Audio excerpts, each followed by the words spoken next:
Here's a pachycephalosaur skull. Turtle poop. Could be about 20 million years old. Found this in Peru. It's an axe head from a battle axe. I've got a T-Rex tooth here somewhere. Here's a box from Hawaii. This is from Camilo Beach on the Big Island. Here's remnants of a bottle. This is what's left of a manufacturer of flip-flops. This is a hagfish trap. More bottles, more brushes. Anything you can think of made in plastic is here. It's like your local department store washed ashore. Plastic is going to be the future fossil. Let's say a million years from now, you're going to get this layer of plastic that blankets the planet. If there are paleontologists about, they will dig down, and when they find that plastic layer anywhere in the world, they can say, this is the age of humankind.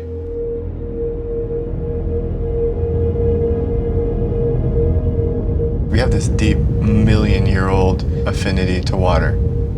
The earliest human remains ever found are near an estuary. I think this ancient connection makes us see ourselves in a different context. The ocean connects us all. When I was a little boy, the first neighborhood I lived in was called Atlantis, right off of the Atlantic Ocean. And that's where I first discovered like my love for music, through the motion of water. My imagination ran wild, and so I just have a connection with the ocean. It yields so much life, including our own. So we owe it.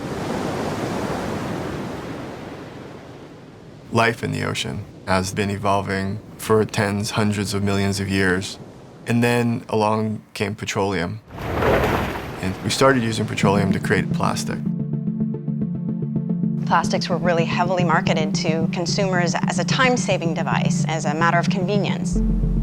I don't think people were thinking in the 50s and 60s, what's going to happen to all this stuff? We often talk about the Stone Age, Iron Age, and the Bronze Age. And people are starting to refer to this age as the plastics age. It's in everything. It's weird that plastics could ever have such a profoundly dark effect on our future. The fact that it is so cheap, that it is so durable, that it's literally built to last forever. We're only starting to see the implications of that now. And I think when we just throw it all into a bin and it disappears, people don't give much thought to where it goes.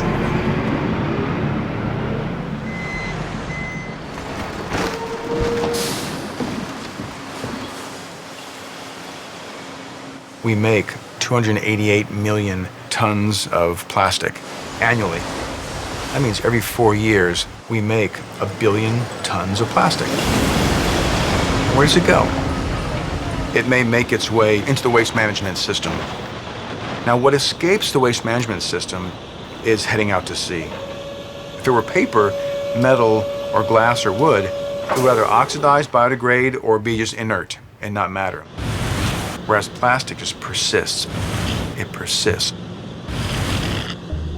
In the span of just 50 years using plastic, we have plasticized our planet. You can go out in pretty much any ocean anywhere in the world, dip a net, and find evidence of plastic. It gets there through our storm drains, through our rivers. It literally blows out of garbage cans and falls out of dump trucks. I hear there's a huge pool near the Pacific where just garbage is just swirling in circles. Apparently there's some like humongous area of the Pacific Ocean that's covered in floating trash. I've got that giant like garbage island in the Pacific Ocean. It's like miles and miles of trash. Garbage island? What are you talking about? Can't really see it in aerial photographs or anything. It's just kind of rumored.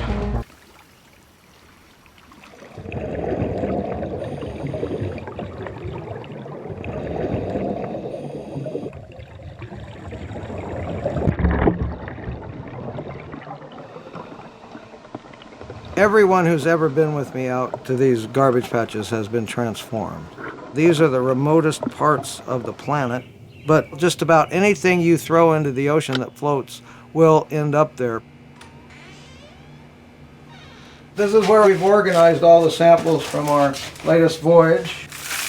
This is what our ocean is like now. This is what it's full of. If you have a beach in the middle of the ocean, this is what will wash up on it. I actually discovered the Great Pacific Garbage Patch in 1997. Here I was 1,000 miles from land, and I couldn't come on deck without seeing some small bit of civilization floating by. And I wanted to come back and measure and just see how much was there. Survey, less than 1 hour. In 1999, we found 6 times as much plastic as plankton by weight. In 2009, we found an average of about 36 to 1, and I'm thinking it's going to be in the hundreds to 1 now. It's bizarre to imagine that the things that we use for a day, for a moment, for 10 seconds, will be here long after our great-grandchildren. We're talking hundreds, if not thousands of years, and they eventually break down. They become smaller pieces, and those smaller pieces become part of the sand, part of the animals. That's super creepy. We live in the most highly educated society that has ever evolved on this planet. Everybody knows. The real problem is getting everybody to care. Right now, I would estimate 700 million tons of plastic in our oceans. That's like a resource waiting to be mined, waiting for people to profit from.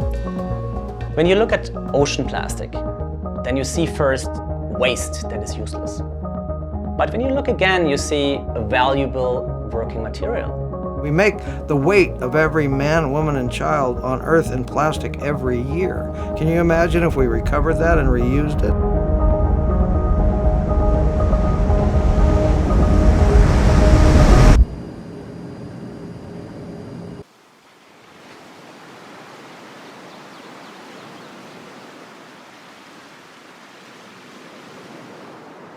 Being a surfer has allowed me to understand that nature's unpredictable, that we don't have much control over how the weather's gonna be, but we as humans have the control to reduce our impact on those environments, to keep our beaches the way nature intended them to be. And being a surfer, you see firsthand that this work's needed. We are headed to South Point, Big Island, and then to Camilo Point. The south point of this island is super barren, pretty trippy looking out there. You got a lot of solitude and a lot of space. It might seem odd that there's all this trash washing up on the beach, but when you take a closer look at it, you start to understand why. It's all trash from the garbage patch. We found trash all the way from Asia, from the United States, from Russia. People say, oh, we're just gonna throw it away. We like to say away is Hawaii. You know, we're the away. We are miles and miles and miles from any civilization. It's not what you would expect, but the fact that you end up at a beach that's littered with plastic is kind of a shocker.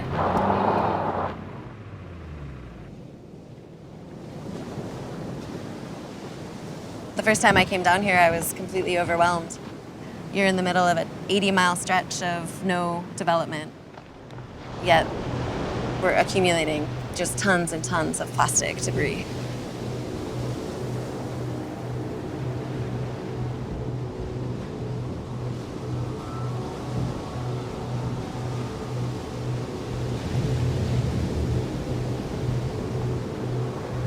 This one is Korean. You know, it just speaks to the problem. This is a global issue, and the Hawaiian archipelago is the most isolated island chain in the world, and yet we're finding objects that have washed in from far corners of the world. We're all more connected than we realize. There are things that we use and we discard, and we don't ever think about them again, but we should. Because these things will be here long after we leave.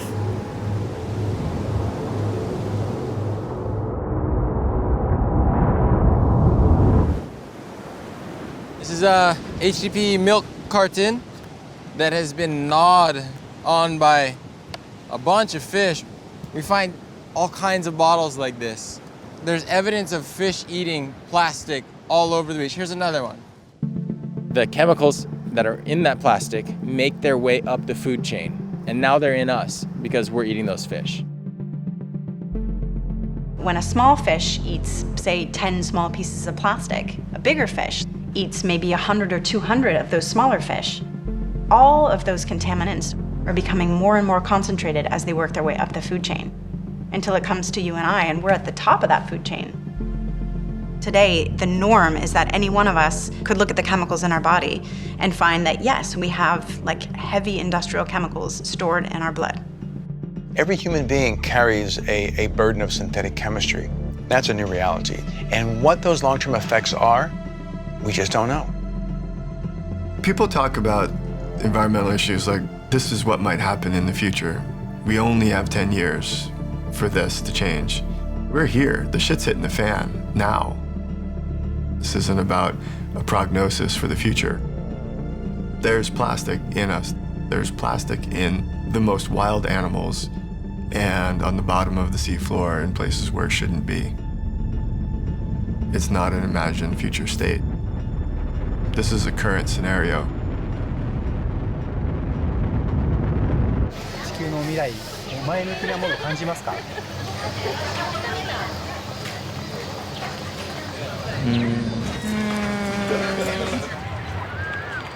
C'est la merde. C'est la merde. Monde de merde. I have this voice in the back of my head saying like, it doesn't really matter in the end because we've kind of ruined the planet too far at this point. I don't know how it's gonna turn out, but I'm not totally optimistic. I'm really hopeful. I'm not a pessimist when it comes to this. There's a lesson in everything. That's what this is about. When I see debris all over the beach, the feeling that leaves me with is an opportunity. Opportunity to figure out a way to solve this problem versus just giving up hope. Humans adapt. And one of the ways people are adapting is they're turning this mess into other new products. They're doing science, they're doing research, they're communicating, and they're being creative. That's what we do. That's what we humans do so well. There is no need to produce new plastic. We already produced enough. So why do we leave this high valuable material out there when we need it in our production cycles, when we need it in everyday products? The solution is so complex that not one person can solve it. So Parley unites partners in every category of industries to develop new ways of doing business to protect our oceans. When we looked at the ocean plastic pollution problem, we came to one key idea: to turn ocean plastic debris into an asset, to turn it into an amazing material for the fashion industry, something that is sexy, something that has a story. We found Bionic Yarn and realized that they're the perfect first partner because they can turn low-grade plastic into a high-profile material. I need to give back to the place that's responsible for giving me this life. Bionic Yarn was a way to tie. There was a way to give back to the universe. Bionic Yarn is a yarn spinning process that takes recycled plastic bottles and turns them into a high-quality yarn and fabric. We take a plastic bottle, we shred it into flakes, melt them, extrude them into fibers, spin them into a yarn, and then helix them with another fiber, like cotton, to create a surface over the recycled plastic. And we decided we should really try to address this issue of plastics in the oceans. Everything has a purpose, even trash, and we should be accountable for everything. The basic idea is to synchronize the economy and the environment by pulling out the plastics from the ocean, keeping it on land, and making it into products that we could use. And G-Star's kind of been on the radar for Bionic Yarn for a long time. G-Star decided they wanted to get involved, and that becomes something interesting. That's when you get 1 and 1 makes 3. Roll for the Oceans is a collection of product to make the world's first denim from recycled ocean plastic. We're replacing 25 to 30% of the fabric with bionic yarn. And Pharrell is co-designer of the collection. It's a multi-stakeholder project that combines science, activism and fashion. And generally, that's a strange combination. But innovation comes from a lot of different people working together. Aesthetically, there are some interesting things that I feel like that we're accomplishing. But when you realize what it is that we're attempting to do, pulling the roughage from the ocean, recycling the plastic bottles to make new yarn versus making new polyester, what it represents is what makes it so special.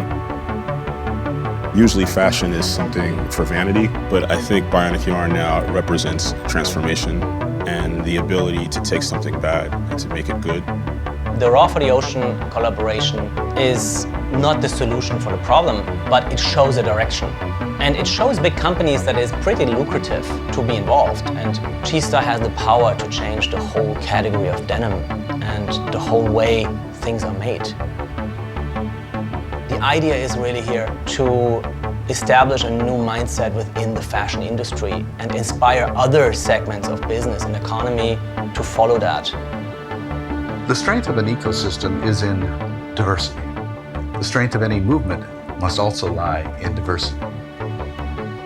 All social revolutions in history have been carried out by individuals, passionate individuals, people who discover things, people who build things, people with ideas. There are ways of solving a lot of these problems if we can just harness our imagination to find solutions through everybody's particular, love. What do they love to do?